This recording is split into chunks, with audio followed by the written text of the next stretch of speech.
folks, you have 5 days in Barcelona. What can you get done? Stay tuned.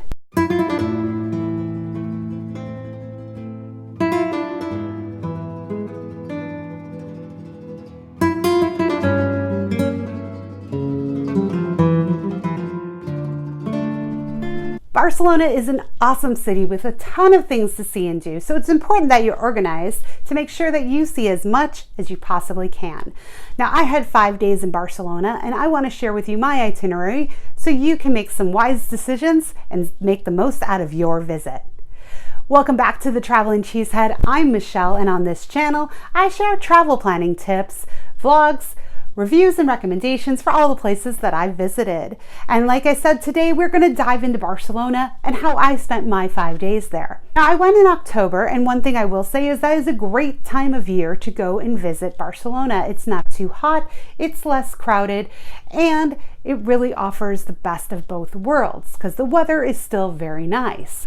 One thing I did when I was planning out my 5 days is I sectioned the city off into areas so I wasn't wasting time running around.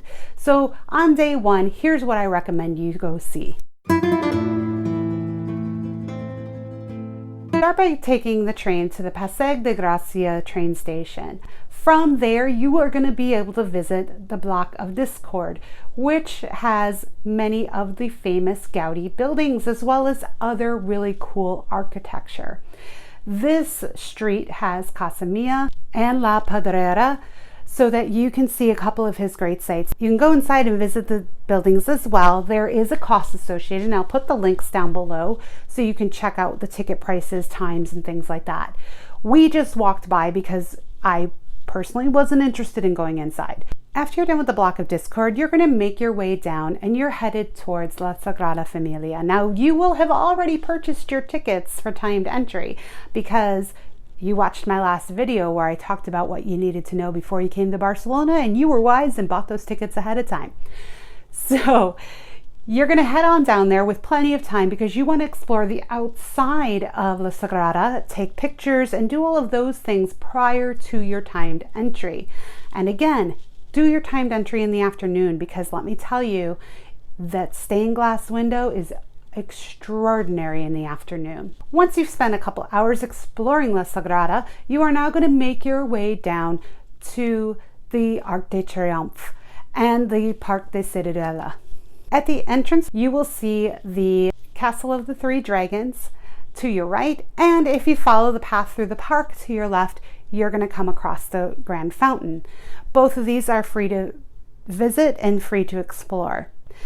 As you make your way through the park, you're going to be able to relax, people watch.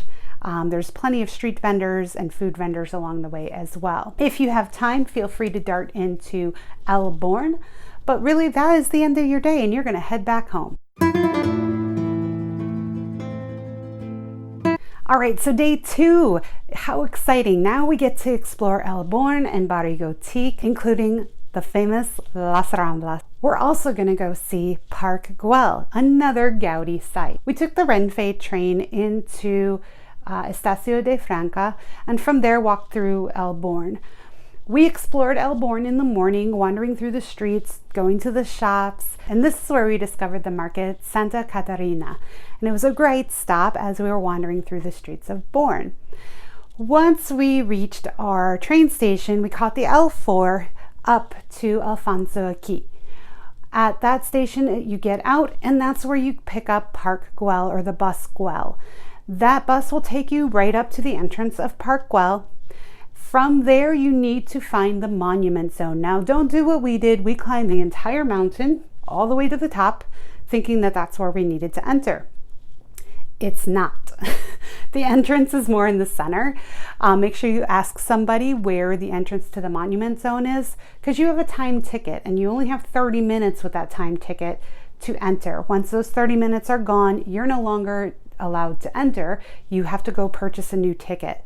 You don't want to do that. We spent a good couple hours exploring Parc Güell. There's so much to see in the monument zone and beyond.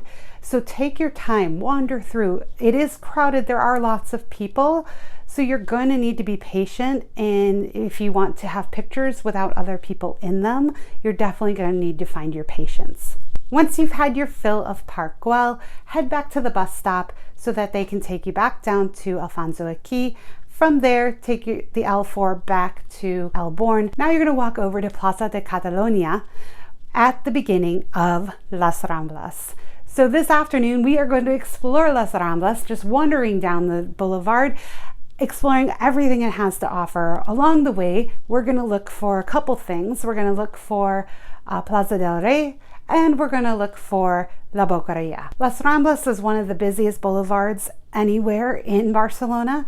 It is also very popular with pickpockets, so that you definitely want to make sure you're paying attention to your surroundings. That doesn't mean you don't get to enjoy everything that's going on around you, but you definitely need to pay attention. So after you've sampled some things at the La Boqueria, you've relaxed and enjoyed Plaza del Rey, and you end up at the Christopher Columbus statue at the end of Las Ramblas. Now you need to check your time. If you have time, you're going to want to veer left and head through Barri Gòtic until it's time to head back to the train station. All right, well, welcome to day 3 out of 5. Today is a great day because you're going to go explore Barceloneta. This little neighborhood is going to be east of the Franca station, where in every other day you've gone west. So today we're going to go east and we're going to go explore everything that Barceloneta has to offer. We're going to go see the beach, and then we're going to make our way up to Montjuïc. Now this is a long walk. You might want to take public transportation and take the subway. First we headed down to Barceloneta. We went through the Barceloneta market, explored that for a little bit, and then we found the greatest restaurant ever. Okay, it's just very cute, and I was very excited that I found it because I had seen it on a previous video when I was doing research. Did not consider that I would find it. We stumbled across La Cova Fumada. It doesn't even have a sign above the door. I mean, it does, but it's really tiny, and it's a family-owned mom, dad, son running this place. They have really incredible bombas with the alioli and the little red spicy stuff. I don't know what that's called, but they also had vermouth and they also had tostadas. So we stopped there for our breakfast before we continued on to the beach.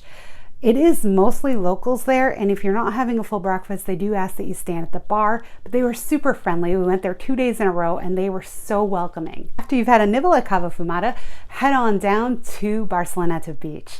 Now, this is the major beachfront. You have that fancy W hotel with the funny shape to it, and then you just have the lovely beachfront. As you walk along the beachfront, there are tons of street vendors with all of their stuff spread out on their blankets for you to explore. As you're wandering down, though, you're going to pass the marina. There's several parks, as well as a couple of shopping malls to explore if you choose. Once you head on down, you're going to start seeing Montjuïc up on the hill. There's a couple ways you can get up to Montjuïc. One is the cable car that goes from the seafront up to Montjuïc. There is another, if you walk up the side street, you will hit a funicular that will take you up to the main level, where you can then take another cable car. We did neither one of these because we weren't thinking about it. We climbed into the botanical gardens, which were beautiful, and climbed the hill up to the level where the funicular would have brought us. By the time we got there, we were exhausted, but at least we found the cable car. We did take the cable car up to the top. I'll put a link below with the information on costs. And then we explored Montjuïc. Montjuïc is only €5 to enter, and you can spend as much time there as you want. It has some great views overlooking the city of Barcelona, and is a great way to spend an afternoon. There is an entire museum inside, and there's different levels and tiers that you can climb to explore. After you've explored Montjuïc and it's time to make your way down, you have a couple of options again. You can take the public bus down to Plaza de España, or you can do like we did and walk down the back of the mountain. The reason I recommend walking down the back, there are 2 paths you can go. One, you can go to where the Olympics were held and go to Olympic Park and tour that. Now, if you were like us and got tired and didn't have time anymore, we took the shorter route, which took us directly to the top of the Magic Fountain, and we explored the art museum and the Magic Fountain area there. So the Magic Fountain, they have shows every night around 9 p.m. So once we made it down to the bottom of the Magic Fountain, we went across to Las Arenas. This is a shopping mall that used to be a bull ring. So it was converted from a bull ring into a shopping center. It is a pretty cool place to go. If you go up to the top level, it is open air and gives you a great view looking back down towards the Magic Fountain.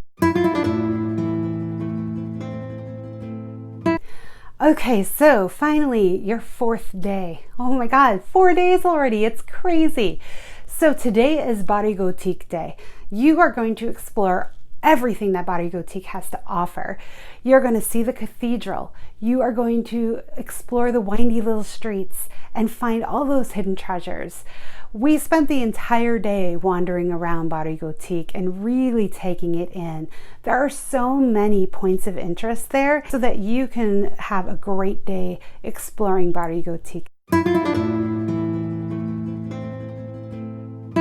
All right, finally, day 5. Now, we had a change of plans when it came to day 5. We were going to actually leave the city and go up to Montserrat.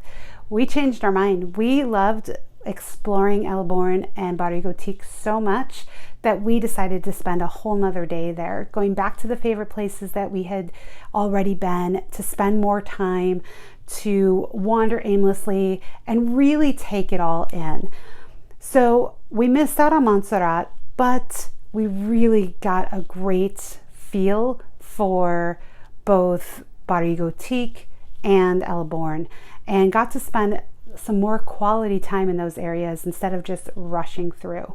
So I recommend, if you have that extra day, rather than going outside the city to a day trip, stay there, stay in Barcelona. Go explore Barri Gòtic again. Go explore Elborn again. Go back to the favorite places you have. It's your last day in Barcelona. Make the most of it. Go back to all the favorite food places and dive in one last time to all those delectable treats. But go back and do it one more time. So that was my 5-day itinerary for you. I am actually going to share my full itinerary in the comments below so that you can follow along, pick and choose what you liked and what you didn't. If you found today's videos helpful, please give me a thumbs up. And I'd love to hear about everything and your trip to Barcelona in the comments below. Don't forget to subscribe because I upload new videos every single week and you don't want to miss a thing. Don't forget to follow along in my vlog series right here. Thanks again for watching The Traveling Cheesehead. Until next time, travel safe.